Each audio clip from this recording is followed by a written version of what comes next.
So good day Kabalen, and how's it going? So today is Sunday and I think 11 o'clock na. So malapit na yung lunchtime and another vlog update coming up. And this time ay nandito tayo sa may MacArthur Highway at malapit na doon sa may intersection kung saan nagko-cross dati yung Riles ng Philippine National Railway. So today i-update natin since dadaan din naman tayo rito. Tingnan natin yung mga kaganapan dito sa may ginagawang extra dose bridge. Yan. Pero dito may nakita tayong malilim. Dito na tayo magpapalipad. Yan. Dito na kasi ito lang yung may malilim na bahagi.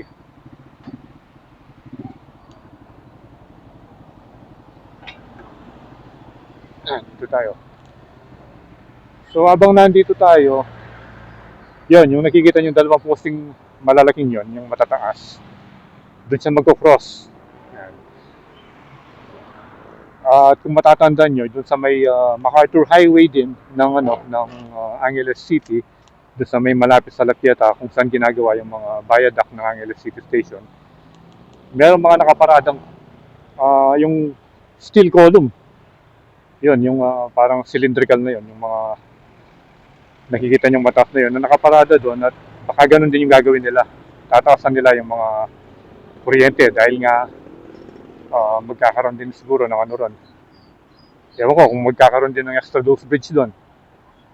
And nakita rin natin doon sa news last week, pinuntahan ng mga taga DOTR at nag-inspect doon sa may Angeles City Station. At nakita natin doon na nandun mismo si Secretary at yung mga local official ng LGU para samahan siya at nag-conduct ng inspection. Ewan ko lang dito sa San Fernando kung pumunta sila. Pero yun yung nakita natin sa news. So ngayon, kukunin muna natin ng aerial view itong mga ginagawang ano dito, inuukay. Tingnan natin kung ano na ba yung kaganapan. So tara, pali pa rin na natin.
Dito ngayon, natatanong mo na yung mga bakal.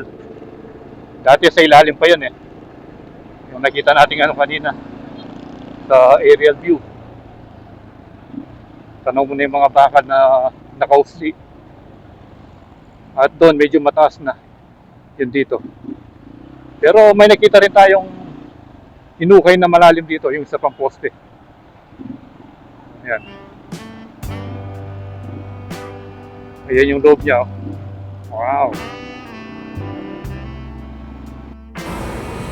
Okay, so tapos na tayo makapag-drone at nakita natin yung area view, yung ginagawa nilang mga pundasyon o yung mga poste, mga column dito sa may Dolores Junction.